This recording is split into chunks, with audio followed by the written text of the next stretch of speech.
Hoy en Memorias de Pez nos vamos a ir a... Bueno, no tenemos muy claro dónde nos vamos a ir. Y esto se debe a que hoy os vamos a hablar de las fronteras más locas, más absurdas y más interesantes que podemos encontrar entre los países del mundo. Para empezar, nos vamos a enseñar una cosa muy curiosa hablando de fronteras. Seguro que si habéis visto nuestro vídeo sobre el origen del Vaticano, habréis visto esta silueta. Como bien sabéis, es la silueta de la mismísima ciudad del Vaticano, y sus fronteras tienen algo particular. Es un país dentro de otro país, sin salida al mar. No es el único país en estas circunstancias que se encuentra dentro de Italia, que parece que le gusta este rollo de tener países dentro. También la República de San Marino, con aproximadamente 30.000 habitantes, se encuentra dentro del país de la bota. Bueno, pues este tipo de territorios se llaman enclaves, o países enclavados, y solo hay 3 países cuyas fronteras están completamente enclavadas en el mundo: el Vaticano, San Marino y Lesoto, que es un reino de 2 millones de habitantes que está rodeado completamente por Sudáfrica.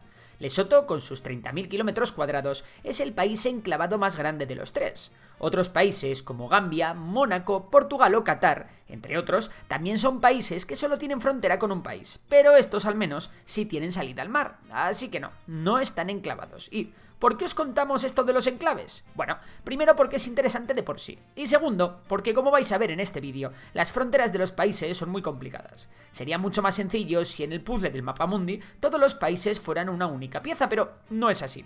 Hay muchos países que tienen partes de sus países dentro de otros países. Existe incluso un ejemplo en el que hay un trozo de país dentro de otro país y este está dentro de otro país. Una ida de olla, ¿no? Vamos a empezar con el primero de los ejemplos de hoy, la frontera de Baarle-Nassau o Baarle-Hertog, según vivas en Países Bajos o Bélgica respectivamente. Mirad el mapa porque esto es un horror. En total, Bélgica tiene 22 enclaves en territorio neerlandés, además de la parcela principal de Zondereiken, mientras que Baarle-Nassau tiene otros 6 enclaves dentro del territorio belga. Un 7º enclave está en la parcela belga y un 8º dentro del mismísimo enclave belga. Esto se llama enclave de nivel 2, pues resulta que la complejidad de esta frontera proviene de una disputa feudal entre el duque de Brabante y el señor de Breda. Un lío que afortunadamente a día de hoy, en una frontera entre 2 países que comparten lengua, además de ser el espacio Schengen, no pasa mucha factura. De hecho, es quizás un asunto anecdótico por el que se reciben turistas todos los años. Para su aclaración, la frontera se hace visible en todas las calles con clavijas de hierro. De esta manera, siempre está claro si uno se encuentra en Bélgica, Baarle-Hertog, o en los Países Bajos, Baarle-Nassau. Esto también es visible en los números de las casas. El estilo de los números de casa es diferente en ambos países y a menudo se encontrará la bandera neerlandesa o belga junto al número. Por cierto, otro de los enclaves más famosos de segundo orden podemos encontrarlo dentro de Emiratos Árabes Unidos, dentro de Omán, el enclave de Nahua, que se encuentra dentro del enclave de Madha. En España también tenemos enclaves, por si no lo sabíais. Igual alguna de las personas que nos ve es incluso habitante de Llivia, un pueblo español situado completamente dentro del territorio francés. A diferencia de otros enclaves, Llivia tiene una considerable extensión de tierra y una población de más de 1.000 habitantes.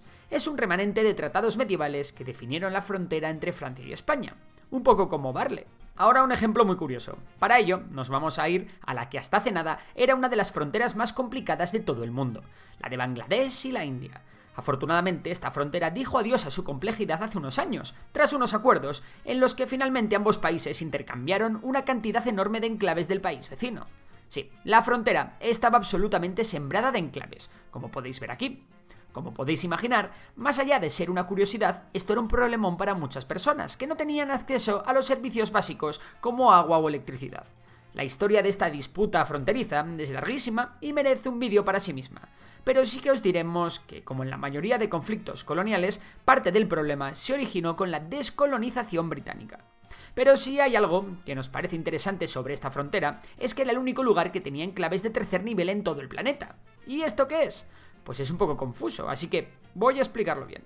Dajala Kagrabari, el enclave de tercer nivel que estamos discutiendo, era una parte de la India rodeada por un enclave de Bangladesh, el cual a su vez estaba rodeado por otro enclave indio, que finalmente estaba rodeado por Bangladesh. Si aún estás confundido, este mapa detallado podría ayudarte a entenderlo. Por cierto, si queréis otro lío fronterizo de narices en el que la India es uno de los protagonistas, no os olvidéis de pasar por nuestro vídeo explicando el conflicto entre la India y Pakistán. Si lo veis, podréis aprender sobre la terrible historia de la región de Cachemira.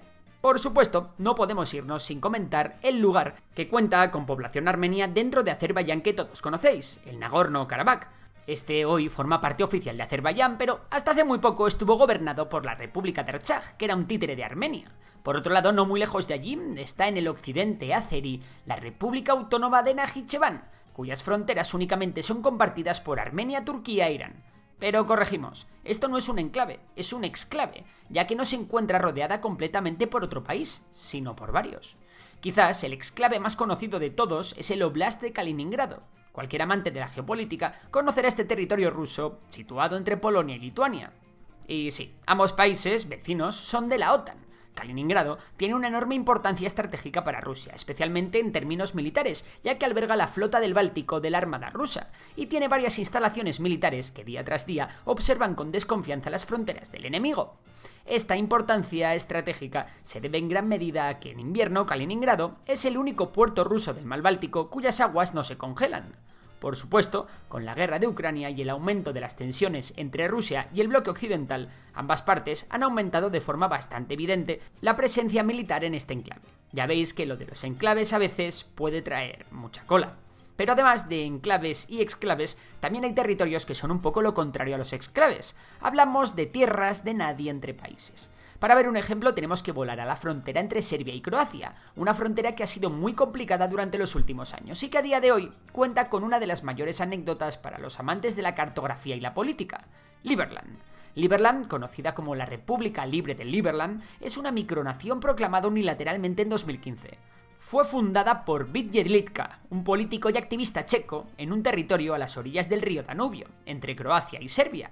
Este territorio estaba disputado básicamente porque, tradicionalmente, el Danubio marcaba la frontera entre ambos países, pero los ríos cambian su curso. Así se creó un limbo no reclamado por nadie conocido como Gornja Siga, que mide aproximadamente 7 kilómetros cuadrados. Liberland se basa en los principios del libertarismo, proponiendo un gobierno mínimo, libertad individual y una economía de libre mercado. Pretende financiarse principalmente a través de donaciones y la emisión de su propia criptomoneda, en lugar de imponer impuestos tradicionales. Evidentemente, muchos no se creen el cuento, y la proclamación de Liberland no ha sido reconocida oficialmente por ningún país miembro de las Naciones Unidas. Tanto Croacia como Serbia han rechazado las pretensiones de Jedlička, aunque por diferentes razones. Croacia, en particular, ha impedido activamente el acceso al territorio. Menuda historia más loca, ¿no? Generalmente, lo más común cuando hablamos de fronteras extrañas es que dos o más países se disputen un territorio, como dos ratas luchando por un churro. No obstante, el caso que os vamos a contar a continuación es bastante distinto. Para ello, nos vamos esta vez a la frontera entre Sudán y Egipto. Entre estos dos países existe una disputa fronteriza que, como no, proviene de un par de errores de cálculo en un mapa en los tiempos de la colonización. El territorio en disputa es conocido como el Triángulo de Halaib, una zona con gran interés a nivel de recursos naturales. Pero lo divertido de esto no es la disputa sobre el Triángulo de Halaib. Si nos movemos un poco al oeste, en este mapa, podemos ver que hay otra porción de tierra que está en disputa, pero no de la forma usual. Os cuento, según la frontera reivindicada por Sudán, este lugar quedaría en territorio egipcio, pero según la frontera reivindicada por Egipto, este quedaría en territorio sudanés. Vamos, que ninguno de los dos países quiere ese territorio y lo reivindica para el otro. Y es que el que se lo quiera quedar tendrá que renunciar al Triángulo de Halaib. Así que ese lugar no debe tener nada bueno, ¿no? Por supuesto, cuando llegamos a África, el medidor de rareza de las fronteras se eleva al máximo. Contar la historia del mapa de África es algo que vamos a hacer en un próximo vídeo, así que no os preocupéis y estad atentos. En él os hablaremos de la frontera de Gambia, un país que es solo un río, o de los extraños brazos de territorio que extienden países como Namibia o la República Democrática del Congo. Eso sí, por hoy ya terminemos. Si queréis que os traigamos más vídeos de este tipo, hacérnoslo saber en los comentarios. Y dicho esto, si te ha gustado el vídeo también puedes suscribirte, darle a like. Y por lo demás, nos vemos en la próxima. Así que nada, un saludo y hasta la próxima.